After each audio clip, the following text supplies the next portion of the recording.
All right. Grixis Arcanist, Grixis Dreadhorde, whatever you want to call it. This is a deck that's looking to leverage current standard staple Dreadhorde Arcanist here. Whenever this attacks, you may cast target instant or sorcery spell with converted mana cost equal to or less than its power from your graveyard without paying its mana cost. The kind of soft combo here is with Ancestral Visions, you can use Arcanist to flash this back, which is sweet, because the converted mana cost on these cards is technically 0, and Arcanist is just casting it directly. It's not telling you to pay its casting cost like Snapcaster Mage, etc. My one primary concern looking at this deck is that whenever I've played Faithless Looting in decks without flashback spells or some explicit graveyard synergy in the past, it's always felt a little bit clunky. That being said, the extra cards we're going to be getting from Ancestral Vision Resolving could offset some of that potential clunkiness, I think. My other small concern is that as a whole, this deck's kind of lacking in the win conditions department. We don't have a lot of actual ways to kill our opponent. We've got 4 Pyro, 4 Dreadhorde, a couple of Snaps, and a Grim Lavamancer here, and then we've got like 1 Direfleet Daredevil on the sideboard. So against something like, say, blue-white control, even though I'm sure we're going to be able to generate a lot of card advantage, I wonder if they'll be able to run us out of threats with some consistency, because we don't have a lot of redundancy or big finishers. The group of people who submitted this deck list refer to themselves as World Modern Scrubs, and they asked me to give them a shout out, and I can do that. So let's dive on into our first match with their Grixis Arcanist list and see how this goes. Yeah, we got a bunch of graveyard hate in the sideboard. It's a Hogok world, and the rest of us are just living in it, so we make do.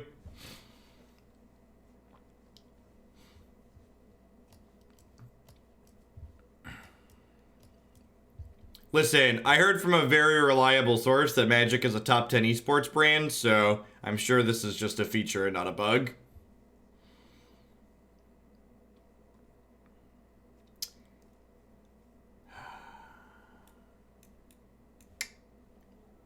I'm gonna keep this. If we had Faithless Looting, it can like fix our mana. Collective Brutality technically turns one of these lands into a pseudo spell. Perfect. Let's cast this Inquisition on one. Might be right to shock in the Blood Crypt.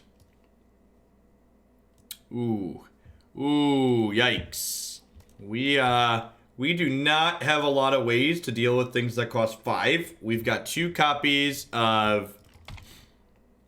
We're going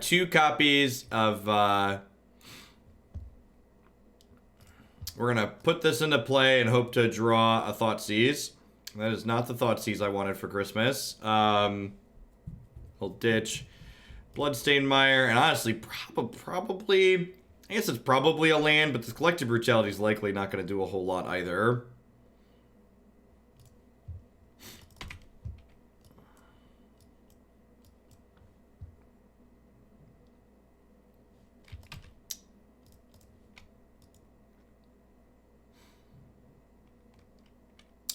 No changes is usually announced at 8 a.m. PST, which is approximately 2.5 hours from now.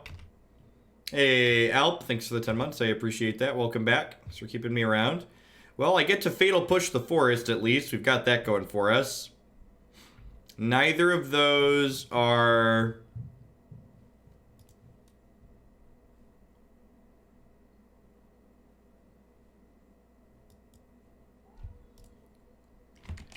Neither of those are the Dreadbore I wanted for Christmas. So they've got Glory Banger over here. They're going to plus this and make another land to attack us. So we're going to be attacked for 9. I get to Fatal Push the land off a cliff at least.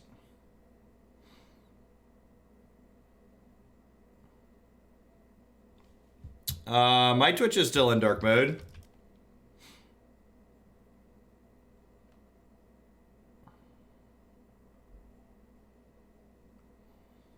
Usually, if they ban something, it goes into effect on Moto the following Wednesday.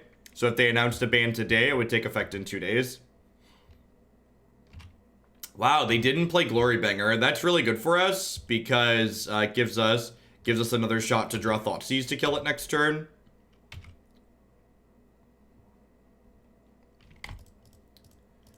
Slash back a looting here. Yikes. And this is really kind of showcasing one of the problems with trying to be the answer deck in a format like Modern, right? Like Modern's this really brutal format where there's just so many different angles people are coming at you from. And it's hard to be able to answer them all. Hey, Gorbatron, let the countdown to no changes begin. It's not going to be a very long countdown. Thanks for the 18 months. I appreciate that. Welcome, welcome, welcome back. Yanet, my AV is still 3 turns away from doing anything, so we are just done at this point. I assume a deck like my opponent's is generally going to be pretty favored against us, which is again why playing like linear proactive decks tends to be an ideal strategy in Modern, because then you don't have to worry about like, oh, my answers are kind of metagamed, they don't line up well here, because you just get to like run people down. Collective Brutality seems a little bit mediocre here. Molten Rain seems fine. It lets us kill this. While it does extra damage if it destroys a non-basic, it can destroy basic, so this can take them off of their Utopia Sprawled lands, which could be ideal. Hey, Wessels, thanks for the 15 months. I appreciate you keeping me around.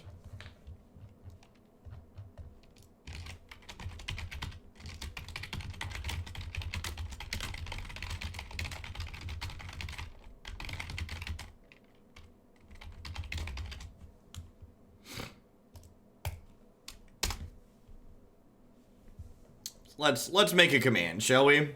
Echoing Truth might actually be okay here just to buy us some tempo.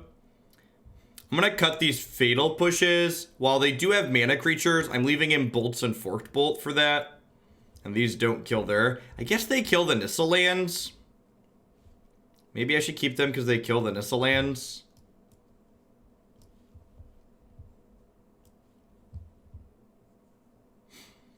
I mean, Liliana is one of our few ways to kill things like Glorybanger, so I think we keep the Lilianas and just hope to clean out their mana creatures.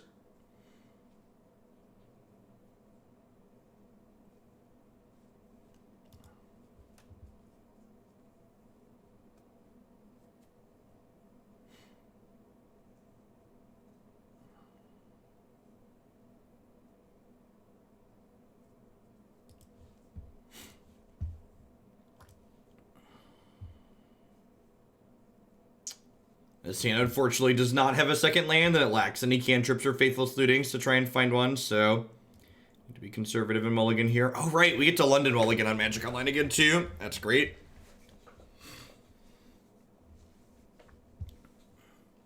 Yeah, and like I mentioned in the opener, that's one of my concerns about this deck is the ability to actually close games out meaningfully. Like we don't have like a Gurmag Angler or a Death Shadow or anything like that.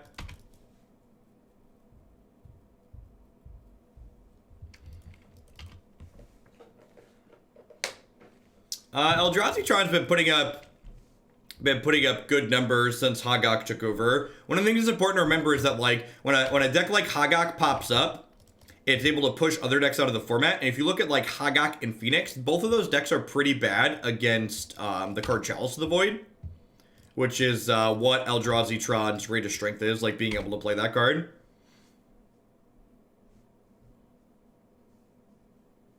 Yep. Yeah, Burgle's on the same page. He gets it. This is the part where I get Blood Moon to cry myself to sleep.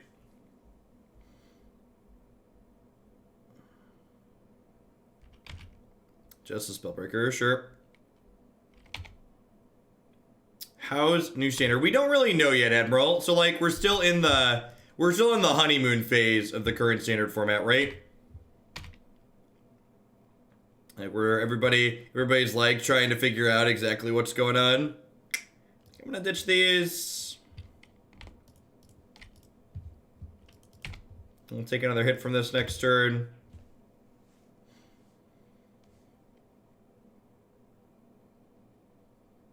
What's going on, Bandit? Yikes. And this is the other part that's a tough sell about playing a deck like this, which is the graveyard is an incredibly targeted zone in Modern right now. And when your graveyard payoff isn't super powerful, it leads to the question, like, is it worth playing out of the graveyard and experiencing all the graveyard hate people are packing? Like, the average fair deck is playing like 7 pieces of graveyard hate right now, which is just an incredible amount.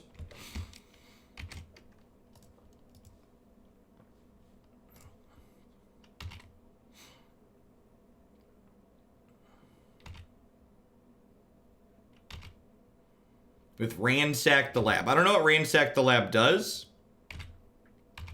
But I'm usually up for playing Griselbrand.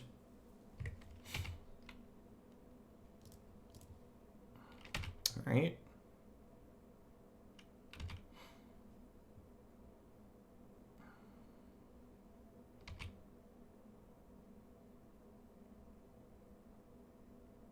Yeah, actually we'd played against that card once before, and it seemed very reasonable out of Griselbrand.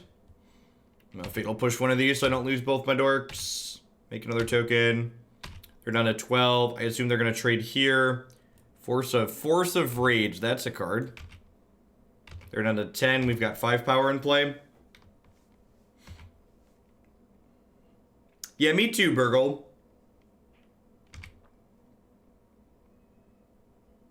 If we can avoid, like, getting Anger of the Gods tier, we're probably going to be okay. Well, I guess it depends. If they put even just, like, one beefy blocker into play, we don't have a lot going on. That, however, is not a beefy blocker, and that was an incredible draw. Bye, Felicia. Smush. The old 3-for-1s.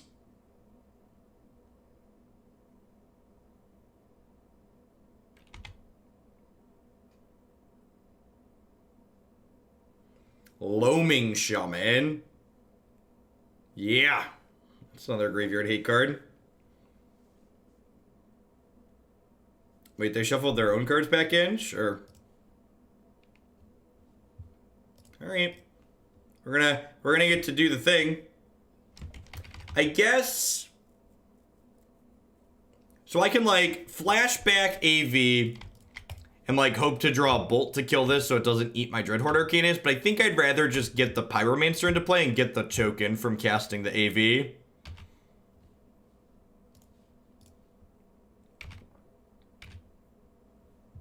Yeah, we'd have missed anyways. Yeah, like I said, unless they had a sweeper, we're in a pretty good spot here, so they're gonna pack it up, pack it in. Pack it up, pack it in. Let me begin. If we can fade.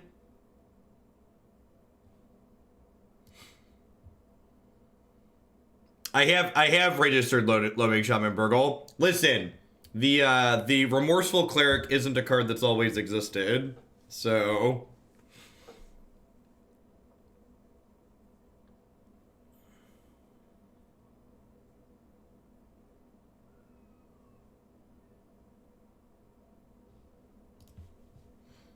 Hey, DeParis, thanks for the support. So Griselbrand with Ransacked Lab. Sounds good. Yeah, I think this is definitely keep a little bit on the land heavy side, but my opponent's deck frequently only has like one or two meaningful threats, so Thoughtseize definitely one of our better cards in this matchup. I should have played Blackcleave Cliffs on one, probably. Yikes, that's double Blood Moon. That's really unfortunate.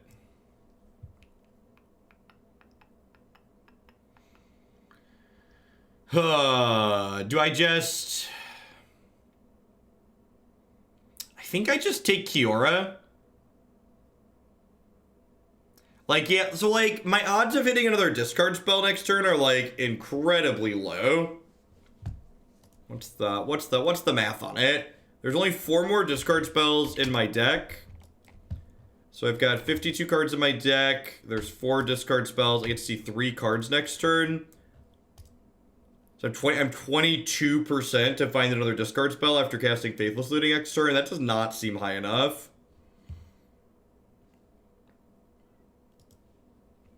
I guess Kiora is like also not very good though. I mean, do I lose on the spot? Like, if you look at my deck, like I have a basic swamp in play. Snapcaster Mage and Ancestral Visions are my only blue cards, right? And like next turn I can fetch another basic swamp to still be able to cast Liliana. Yeah, I'm gonna take the Kiora and just fetch a swamp next turn.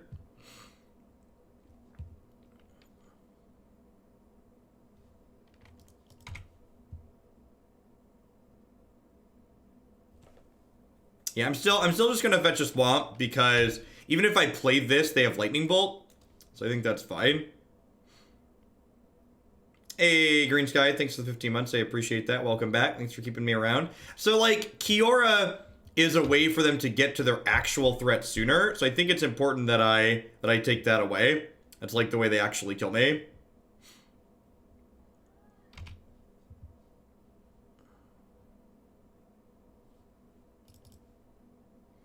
Something, no changes at all format. Something, why didn't WotC ban the deck that makes my unplayable pet deck? Okay, what's going on?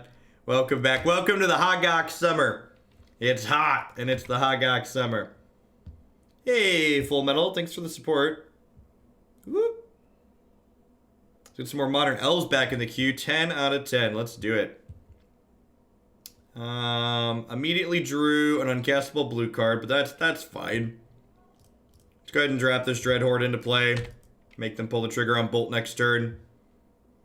Hey, Nifty, thanks for the 9 months of support. I appreciate the 3/4 of a year. Welcome back.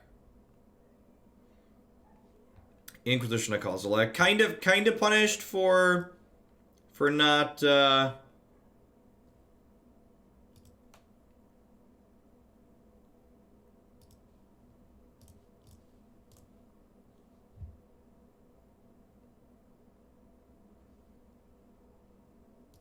would love to take your Blood Moon, thank you. Or your Lightning Bolt. Blood Moon, your Lightning Bolt.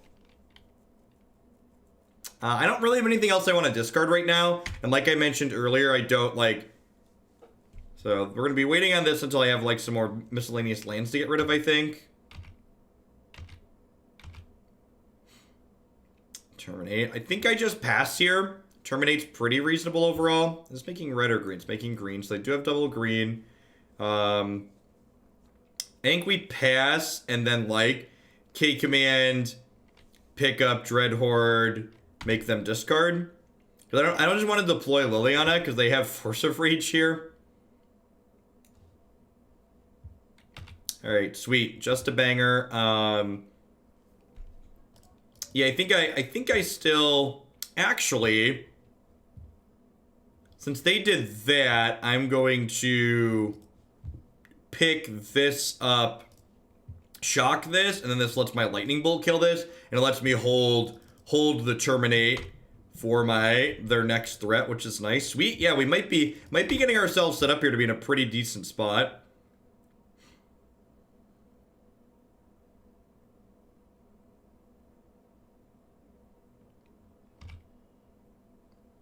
Yeah, I agree, Full Metal. Honestly, I could see cutting all of them being correct. Do I take this hit and just Liliana Edict them off of this? Is that what I want to do? Nah, I don't think so. Let's just do this. Another Arcanist. It's probably fine.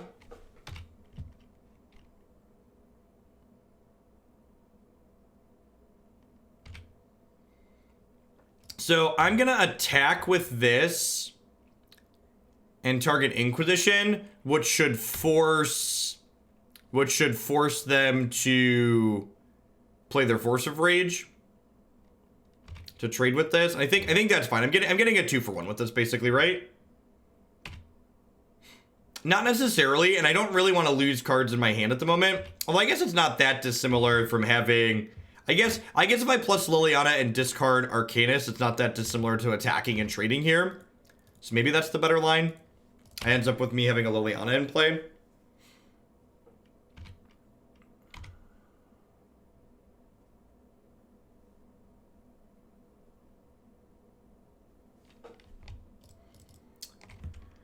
going to start by casting Faithless Looting because we could hit an AV here.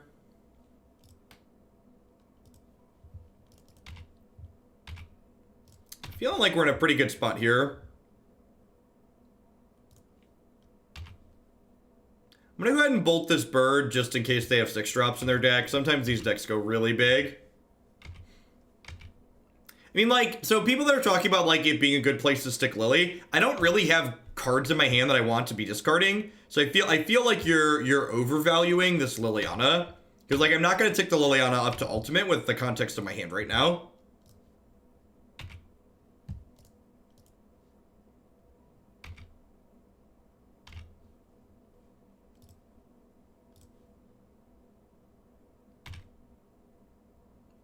I guess I could have flashback looting there and then cast the AV right away. Maybe that's slightly better. I wouldn't have gotten the token from the Pyromancer though. But now, like, if they rip a bolt, they kill the Arcanist, then I'm kind of out of gas. But they didn't, so yeah, they should be pretty dead here.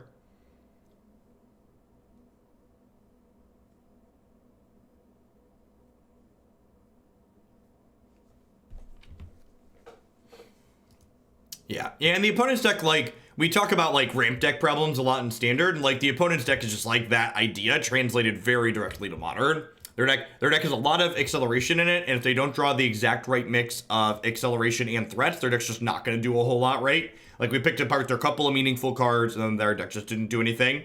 The fact that we were able to fetch our lands in a way that allowed us to ignore 2 of their draws in Blood Moon was also very good for us. Morning, Rin.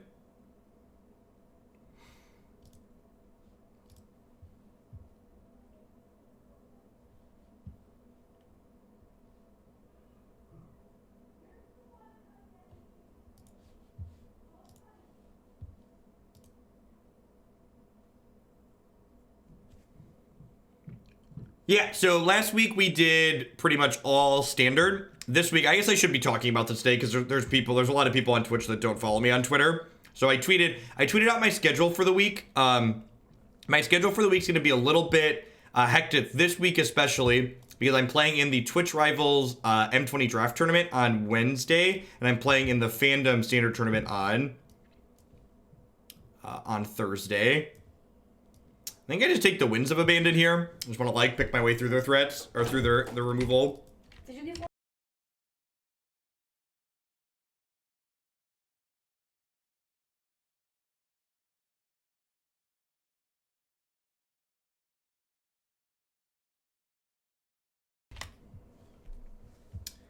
Alright, so they played their Colonnade for the turn.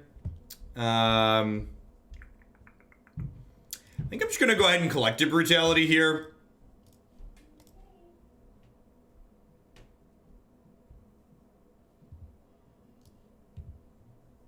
Blue-white control, or as I like to call it, Tronless Tron. I mean, that's a pretty apt description, honestly. But you know that. I'm going to take their Cryptic Command here.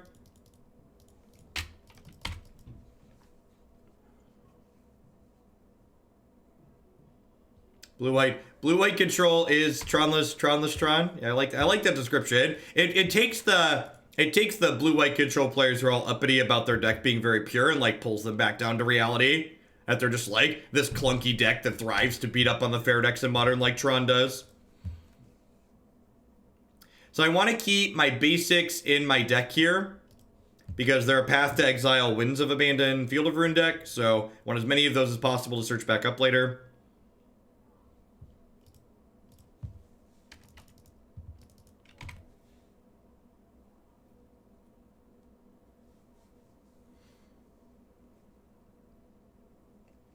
Listen, Magic the Gathering is a top 10 esports and Twitch brand, so I am certain that this card lacking artwork is intentional. So there's no way this would be happening by mistake to a top 10 esports brand. Yeah, you have a Force of Negation. Not having a second red source here, incredibly awkward. They Force of Negated my Bolt. Deal. Minux, thank you for the 5 months. I appreciate that. Welcome back. I'm thinking about playing Magic for interaction and fun. Do you think Legacy is a good place for a Modern player to get away from drag racing? Yeah, definitely. I think Legacy is an incredibly fair format on average, for sure. All right, they shocked in their 4th land, and they didn't play their Jace the Mind Sculptor. So, what do I want to get Cryptic commanded? Probably this Young Pyromancer.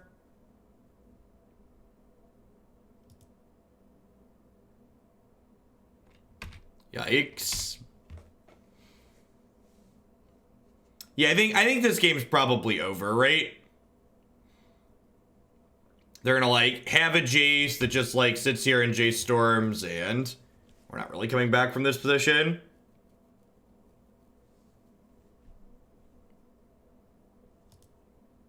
Yeah, in general, these types of games are decided by who has the greedier deck, and our opponent's deck's definitely the longer, greedier deck than ours. Like, as the game goes long, my opponent's deck is incredibly favored to win. So, like, we have to try and run them down, and our deck doesn't really have the tools to appropriately run anybody down. Is this card even good here? It's not, right? Like, they don't have anything meaningful to flash back.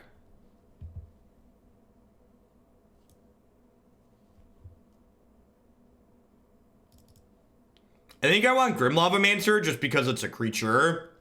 I need things that attack these planeswalkers. Yeah, post-board I get to trim down my creature interaction, but I still would be surprised if we're not incredibly behind in a matchup like this. Ice Twitch, thank you for the 10-month resub. I appreciate that. Welcome back. Thanks for keeping me around. We had like a pretty reasonable start that game too. Like discard spells into stuff.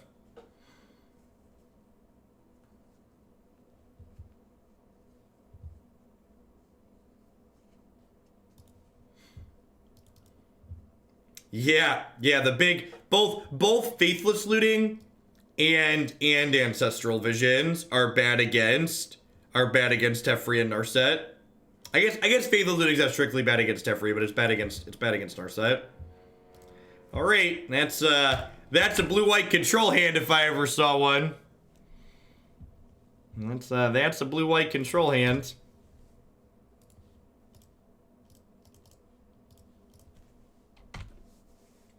It really, Burrow, I'm honestly shocked I've never had that train of thought before. It really puts blue-white control in perspective, calling it Tronless Tron. Because that's like exactly what it does. It's just like this unfair deck that like destroys these mid-range decks in a way that they don't have a chance. It's honestly more cruel than Tron even, you could probably argue, just because like the level of hopelessness it puts you into is more subtle. It's less obvious that you're in a position where you can no longer win when you're playing against them from the fair deck side. Because the cards they're playing aren't quite as soul crushing as the cards Tron's playing.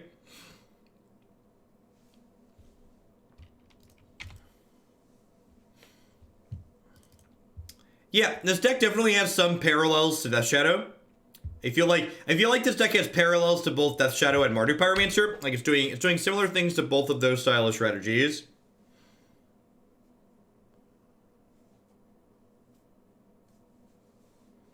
Subtle Hopelessness was the name of my band in high school. That's an excellent name.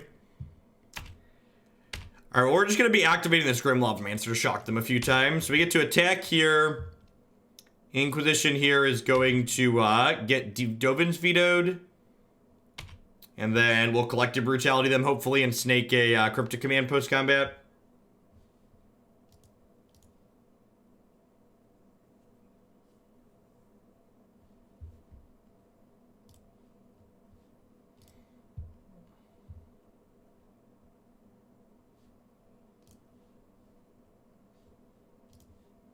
I think this list would gain from copies of Unearth. I don't know. So, like, the problem with Unearth is, like, look at this situation here, right? Like, look at how threat dense my deck is. Like, I don't have... Sweet. I had the Cryptic Command. Because, you see, they always have the Cryptic Command. So, planning to take it's a good plan. There aren't that many threats in this deck.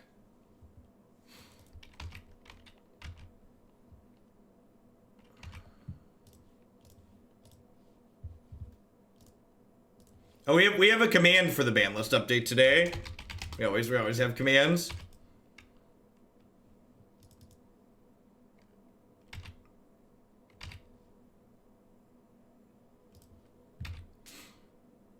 Might as well cast this Faithless Looting, right?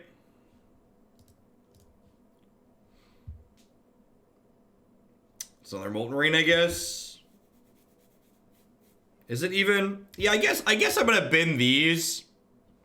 Can I bin this in good conscience? I feel like I can't. I feel like I'm actually ditching the Liliana here. Am I holding the K command? I'm gonna ditch these and just sit on this. And again, this is like what I talked about in that opening statement, where I was like talking about like the awkwardness of not having some kind of like lingering souls or venge vines or something that you like really actively want to be discarding to Faithless Looting. Like, I'm looking at this handful of stuff and I'm like, I kind of like all of these cards, but like I have to get rid of something here. When you don't have those extra cards you really want to be discarding, it's a harder sell.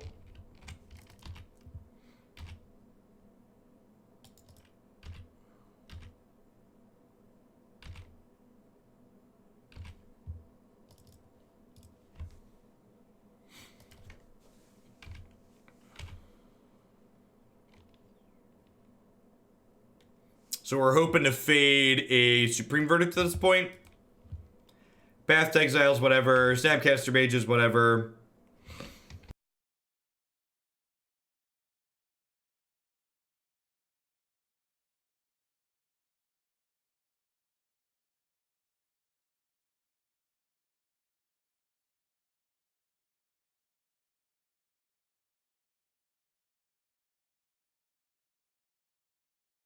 I am secretly hoping that Arena's release numbers for M20 took a nosedive off a cliff compared to previous set releases, and that would be the only thing that get them to ban stuff in Standard. This attack's really bad for us because it implies they're about to cast Supreme Verdict.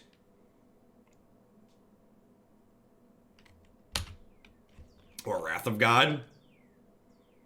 Tomato, tomato.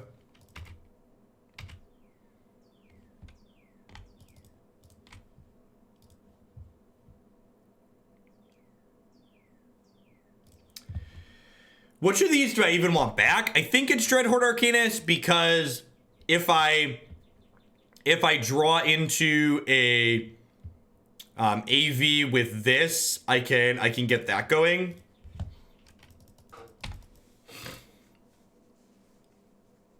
So I can like double looting next turn to get 4 shots at 4 AVs, and maybe that pulls me out of this. Maybe.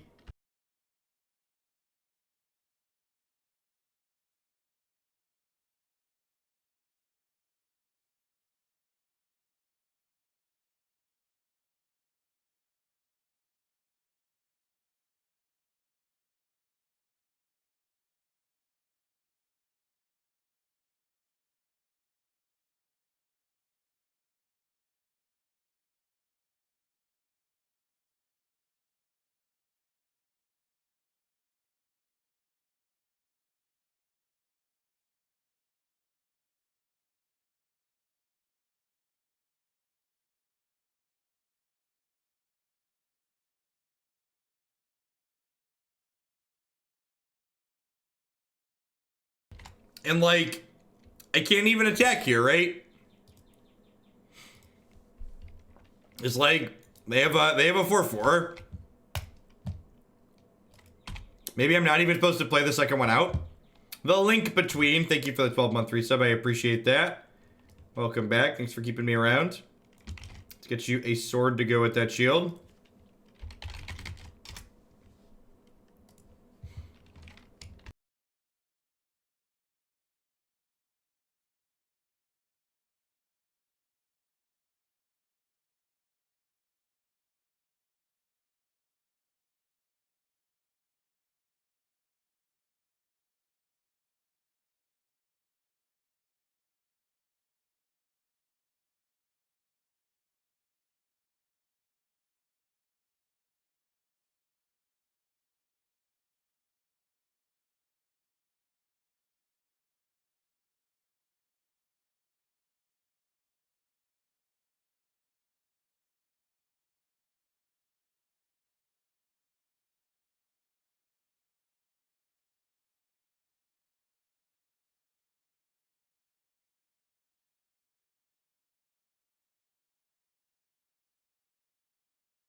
That was an experience.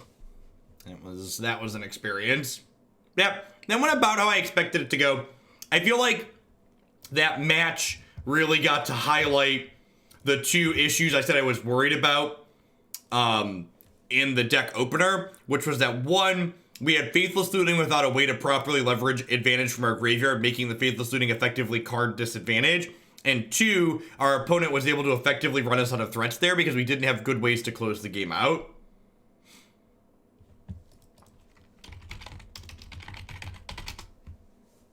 I think it's 11 a.m. Central on Wednesday.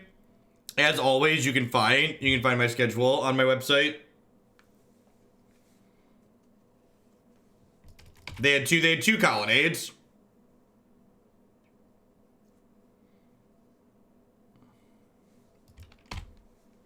Infect a.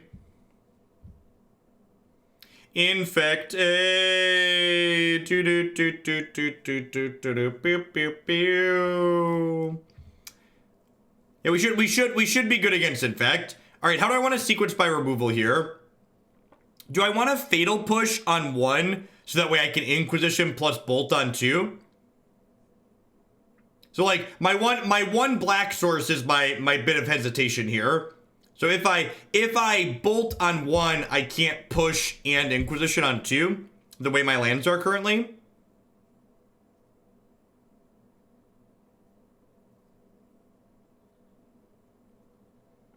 Which is like, why? So like, what spells do they have? What spells do they have that like Bolt Fatal Push gets around? It's like exactly, because like Scale Up's the sorcery, so it's exactly the landfall one. Yeah, I'm probably supposed to Bolt. I can always Inquisition plus suspend AV on 2 as well.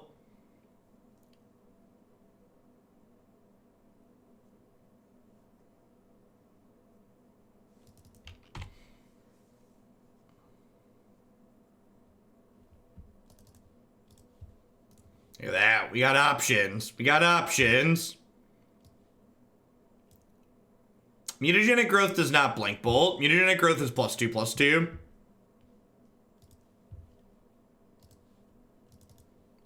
I'm going to suspend this. I think any game that we're winning here is going to involve that AV coming off suspend. So let's do it.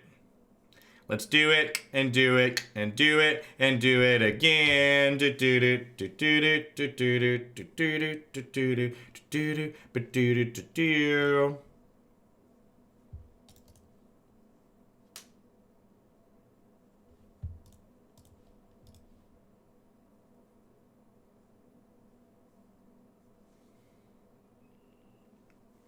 Well, that's a handful of cards. All right, I'm going to ditch the Darkslick Shores and the Blood Crypt here. Play the Blackcleave Cliffs and pass. Our hand is Waterlogged Grove, Dryad Arbor, one card I don't know. Hey, Trax, thanks for the host. Hope you had a wonderful morning.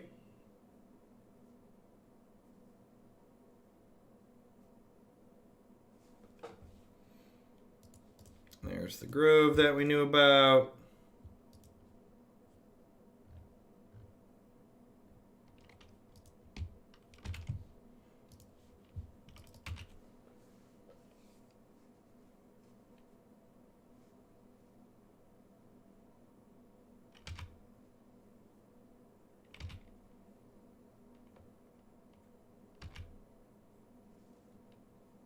Never, ever, ever. Listen, 1 in 9 is basically never, Burgle. All right. Jeff's pro tip for interacting with Infect. Unless their Infect creature is lethal, never interact with it inside of combat. Always interact with it at end of turn, so you don't die by mistake. I'm going to hold up Snap Bolt / Snap Fatal Push here. Hey, thanks for the tip. Little extra towards Bardu Yawgmoth. Sounds good, eyes. I believe we should be getting to that on Wednesday.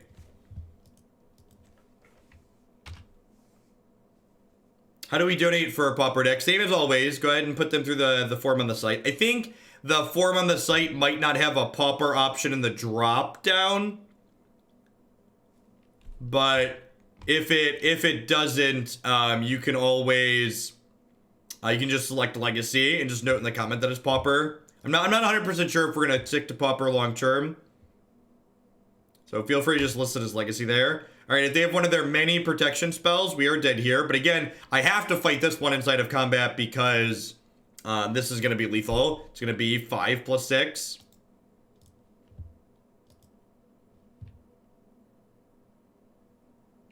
Pauper's 25, Admiral. For the minimum. So we're not interacting inside of combat because of cards like Vines of the Vastwood and Blossoming Defense. These are effects that give creatures hexproof and also give them bonuses. So if you try to kill their creature inside of combat, they can not only stop your removal spell, but also hit you for more infect damage. So it's explicitly the fact that their protection spells give plus power and toughness that we want to not be interacting inside of combat. Hey, Admiral. Doling out a pile of sub-gifties this morning. Happy Monday to you. Howdy, howdy.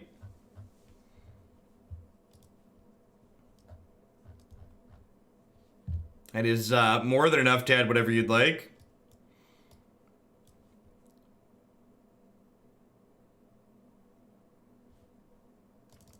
How do I want to board here? Do I just like cut these AVs? I think I just cut the AVs, huh? Is it crazy to like cut AVs and Faithless Lootings?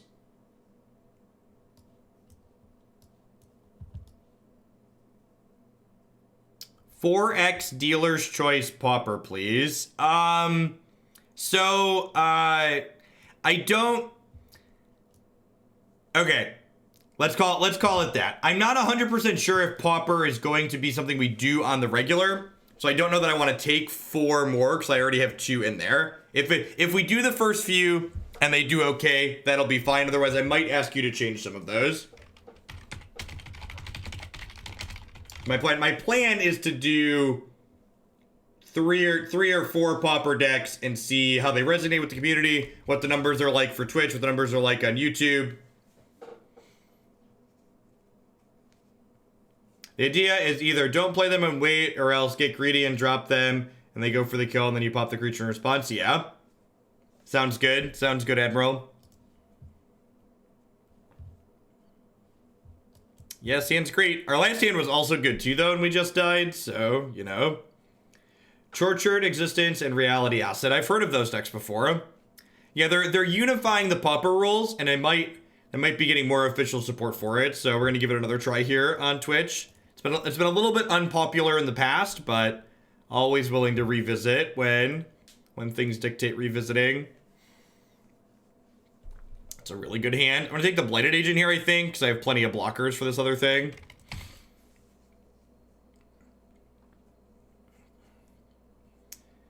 I mean, like, that's not strictly true, Oatrose. So, a lot of the people, it's very easy to, like, especially on the internet, like, get inside of your echo chambers.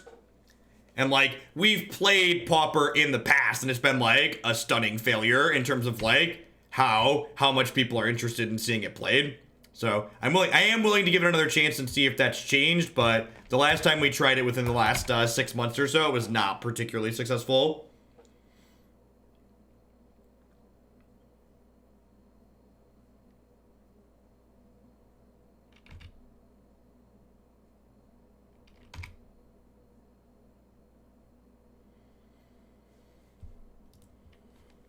So, I think my plan here is play Dr. Peasy, Fatal Push Noble Hierarch, Dreadhorde Arcanist, Fatal Push Glister Elf, because I know they have protection spells.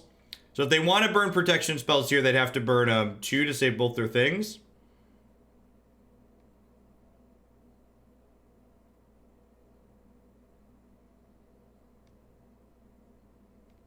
Yeah, I don't have any strong opinions one way or another on Pauper. I basically just do what brings content. And I think we'll know for sure today, but if today's ban list update is no changes in standard, I would be very surprised if we keep doing a ton of standard over the summer. I think we're going to get burned out on Teferi and Wilderness Reclamation again very quickly in the coming weeks. In fact, speaking of variety, my morning streams are going to be a little bit different starting this week. So previously I'd been doing one Modern or Magic Online League every morning. Actually, maybe I'm supposed to flashback Inquisition here and just take one of their protection spells. Maybe that's better. Maybe I'm just supposed to Inquisition here instead of Fatal Push. It's very, very similar effect, right? Although I suppose by Fatal Pushing and making them do this, they then can't might this and eat my Arcanist. So, like, that's a leg up. Anywho, sorry, my schedule. Starting this week on Monday, Wednesday, and Friday, we're going to continue doing 2 Magic Online Leagues to start each morning. And then Tuesday and Thursday, we're going to be working in some Dota Underlords with some consistency. So every Tuesday, Thursday, we're going to be playing Underlords in the morning moving forward. And every Monday, Wednesday, Friday, we'll be doing two Moto Leagues. So we'll be getting a little bit more Magic Online than we usually do and mixing in some Underlords as well. We'll have to draw a removal spell here that costs 1, so we can go like, kill your thing, play Liliana. I think I'm just supposed to play her.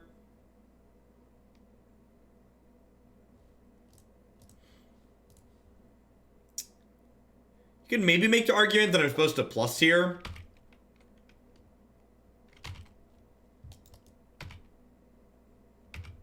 The Underlords has been a lot of fun. It's getting really rapid development.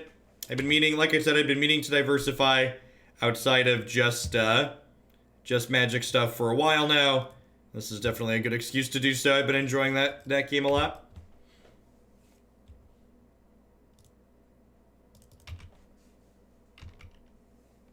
The Pauper numbers were worse than Legacy Green Sky. I'm aware how to evaluate my data in a way that's meaningful. This is my job. Evaluating my data correctly is part of the reason why I'm successful at it.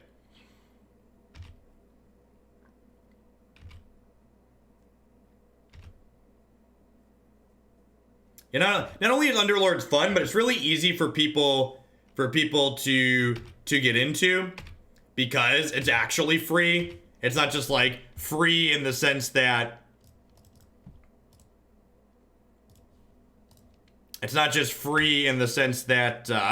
you can install it for free. It's just completely free to actually be playing. Yeah, I mean, Underlords is probably never going to have the same, like, Underlords is going to be to TFT like Magic is to Hearthstone, right? Where, like, Underlords is just never going to have the same Twitch presence just because TFT comes from League, and League is much more popular than Dota 2 is.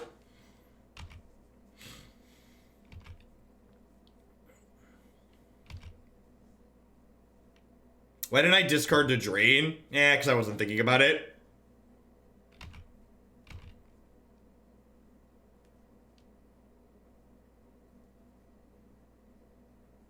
Yeah, the first game I play in every one of the Underlord sets, I always explain a little bit extra. Isn't this wonderful?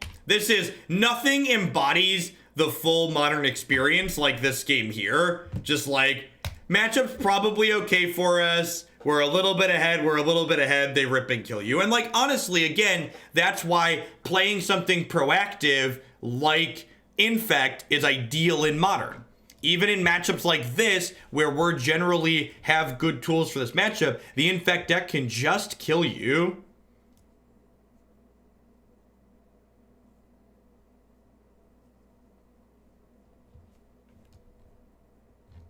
I mean, all my data is public facing Green Sky, so it's not like your relationship with Thoughtseize. So get your cheeky comment out of here. All of my YouTube metrics in terms of what's viewed and watched, you can go back and look at. All of my Twitch stats are public via API sites, so.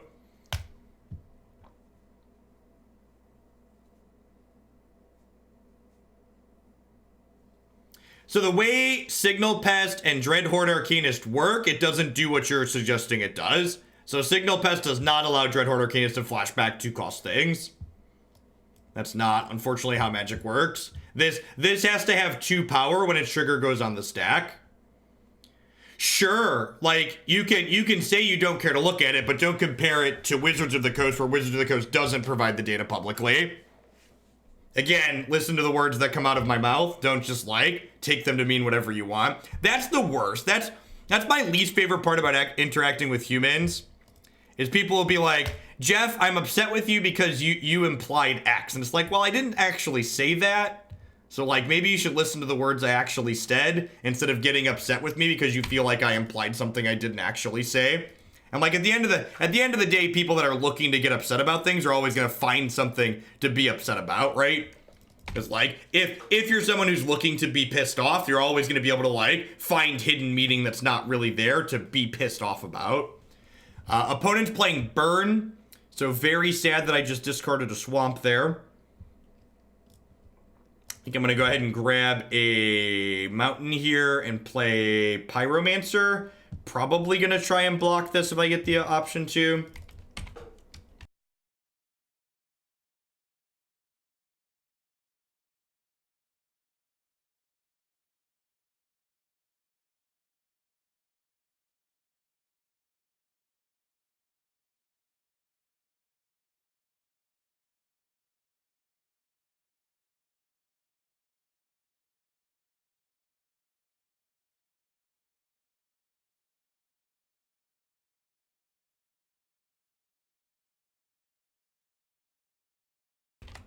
Onset nonsense. Thanks for 11 months. I appreciate that. Welcome, welcome, welcome. Thanks for keeping me around.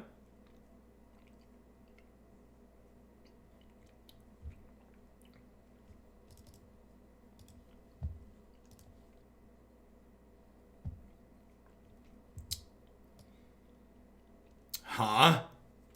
I think I'm actually taking Skewer here because it's mana efficient. They have a Rift Bolt on Suspend right now. Just want to take away their one that costs 1 mana.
And this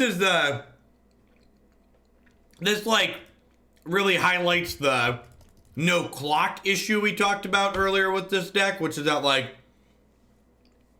we've kind of stabilized, but like I don't have a way to actually close the game out in a meaningful way.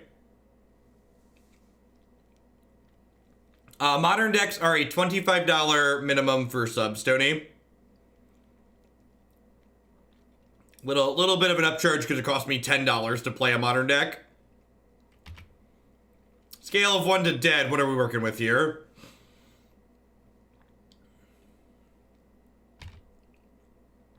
And I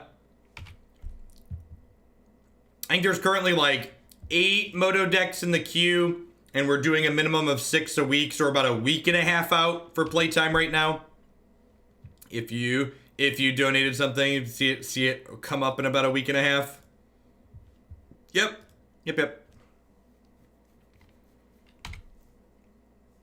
We're at 3, and we have the opponent dead in 9 turns. What are the odds they find a burn spell before then? What do you think? What are the odds?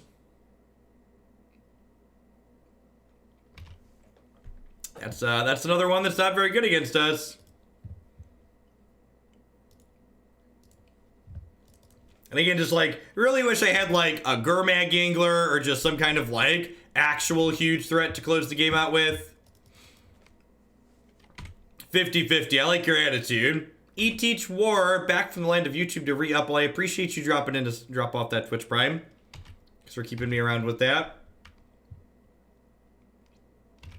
The worst part about a game like this is like, even if they get incredibly unlucky for a little bit, eventually they're going to find it. And it's just going to be like, oh man.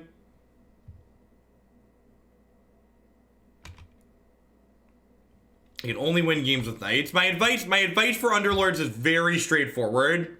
Play what you open. Don't force specific compositions just because you've heard they are good. So I've taken first with a variety of different compositions, and usually it just leans into just like playing the cards that the units that you're getting past.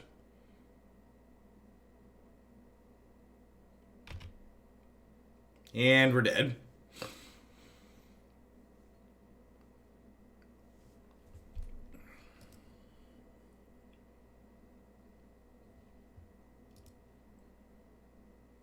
If you turn off auto tap and go into full control mode, you can choose which floating mana Arena uses, yeah.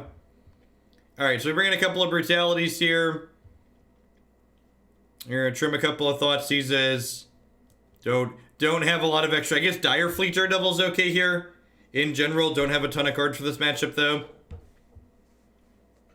And again, like, this is the downside of, like, having an interactive deck like this in Modern. Like, the people who built this deck very clearly have planned for graveyard decks and big mana decks, but we haven't played against any of those. I guess the first deck we beat, you could argue, was a big mana deck. Molten Rain was good there. But, like, we just haven't hit any graveyard decks. Like, these Leylines and Surgicals have just been rotting in our sideboard.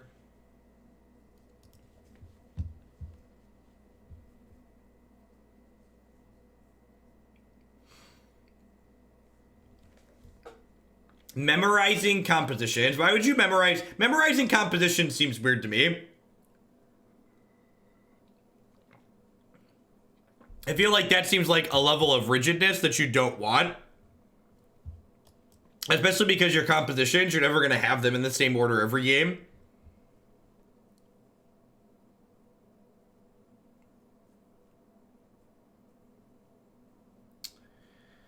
I mean, I just can't keep this hand, right? There's no threat. Fiery Islet is like kind of a mulligan against Burns. Can't really have that as my second land. This hand is fine. Not amazing, but fine.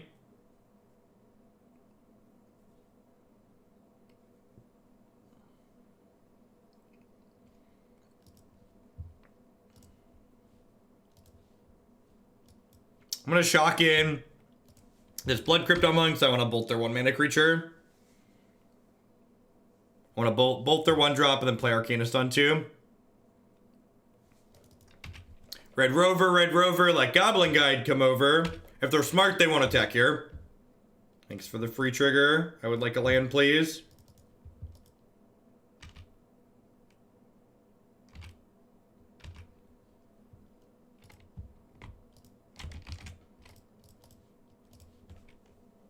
Basic island looking as good as a colorless land here. Super awkward with my spells.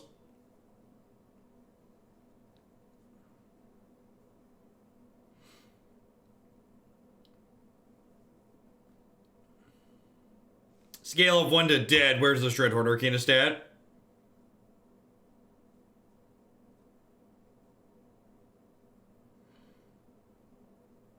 Yeah, the key, one of the keys under Lords is like hitting those tanky units early that transition well into the late game. All right, we get to double Inquisition them here, which I think is what I want to do. This has protection from red, so I can't bolt it. And I'm gonna take their bull. Nah, am I? No, I'm just gonna take their Boros Charms. Let's just gain 8.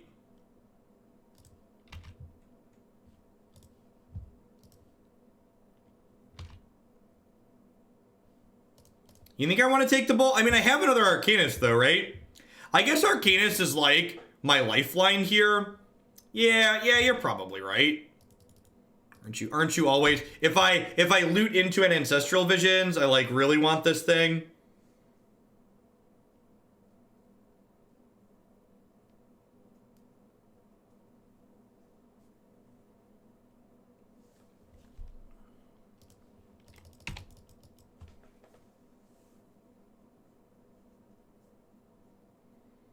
Yeah, keeping an Arcanist around means that, like, my Faithless Looting actually has text instead of just being card disadvantage.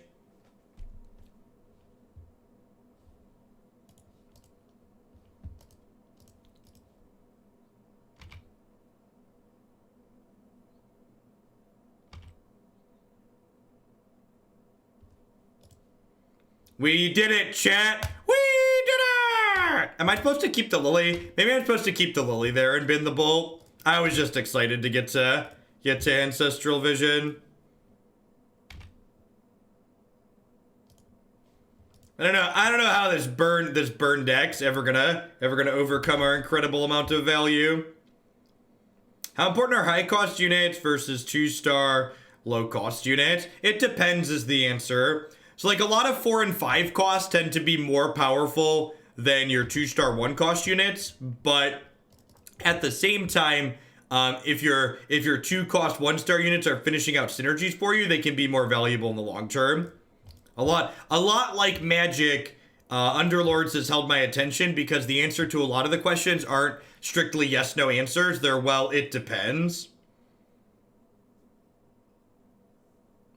Yeah, I definitely should have kept the Liliana and been this Bolt so I could edict this next turn.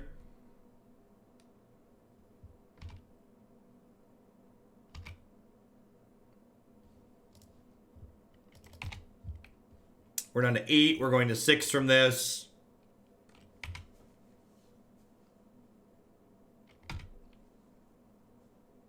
Man, they don't print color hosers like they used to, huh, chat? Could you imagine if this was the anti-red protection card they printed in the latest set?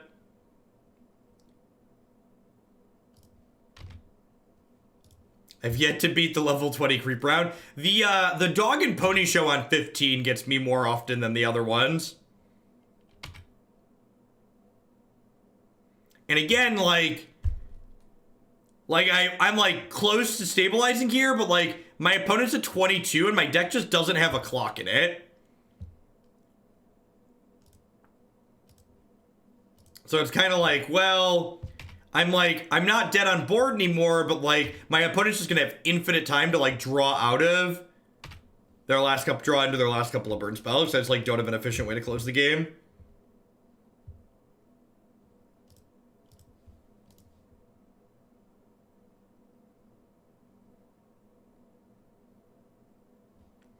Yeah, my issue is more so that I end up lose streaking a lot in the early game, and when you're lose streaking, that round gives you a lot of trouble.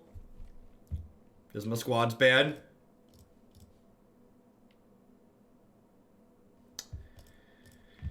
Oh, aye. We are at 3 against the burn deck. Do.